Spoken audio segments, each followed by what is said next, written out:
So greater মোহাম্মদপুরের সাথে যারা পরিচিত তারা জানেন গত নির্বাচনে মানে মাত্র এই যে 3 সপ্তাহ এক মাস আগে হয়ে গেল নির্বাচনে দুটা মেজর ক্যান্ডিডেট ছিল। একটা ছিলাম আমি, যাকে আপনারা আপনাদের আস্থা দিয়ে জিতিয়ে নিয়ে এসেছেন। আরেকজন ছিল একজন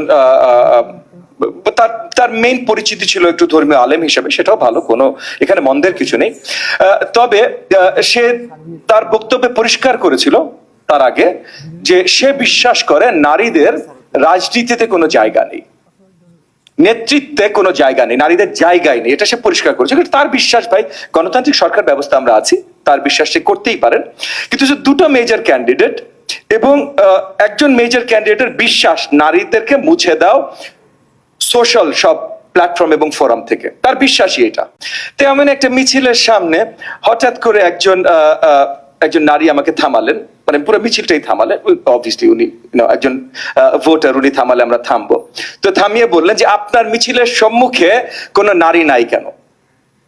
তো আমি ওনাকে বললাম, মানে যথাযথভাবে বোঝাতে চেষ্টা করলাম যে বাংলাদেশে যেহেতু নারীদের সম্পৃক্ততা একটু কম, সব মিছিলে সবসময় নারীরা থাকেন না, অনেক মিছিলেই থাকেন, কিন্তু এগেন আমরা চাই 50-50 সম্পৃক্ততা পুরুষ নারী। যে কোনো মিছিল বা যে কোনো কর্মকাণ্ডেই 50% নারী হবে, 50% পুরুষ হবে।